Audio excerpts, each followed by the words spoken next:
Add ஆகிட்டு இருக்கு. இப்போது சில்லி பவுடர் 2 பாக்கெட் போட்டிருக்கிறாங்க. போட்டு இப்போ நல்லா மிக்ஸ் பண்ணி விடுறாங்க. அது மிக்ஸ் பண்ணதுக்கப்புறம் அது கலரே மாறிடுச்சு பாருங்க. மஞ்சள் பவுடர் போடுறாங்க. இப்போ டர்மரிக் பவுடர். ஒவ்வொரு மசாலா மிக்ஸ் பண்ணுமோ அதோட கலர் சேஞ்ச் ஆகிட்டே இருக்கிறது. தேவையான அளவு வாட்டர் அதில் சேர்க்குறாங்க. இப்போ பார்த்தா தக்காளி நல்ல சின்ன சின்னதாக கட் பண்ணி வச்சிருக்க தக்காளி, பச்சை மிளகா உள்ளதை இப்போ அதில் சேர்க்குறாங்க. இப்போ நல்ல தக்காளி பச்சை மிளகாலாம் போட்டதுக்கப்புறம் அதை நல்லா மிக்ஸ் பண்ணி விடுறாங்க. கொத்தமல்லி, புதினா நல்லா வாஷ் பண்ணி வச்சுக்கிறத இப்போ சேர்த்தாச்சு. இப்போ அதில் தயிர் சேர்க்குறாங்க. சேர்த்து நல்லா இப்போ அதை மிக்ஸ் பண்ணி விடுறாங்க.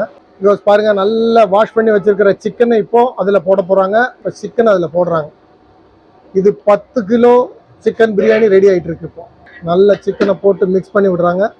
இந்த சிக்கன் பிரியாணிக்கு வெடி பிரியாணின்னு சொல்கிறாங்க. நீங்கள் இந்த பக்கம் வந்தீங்கன்னா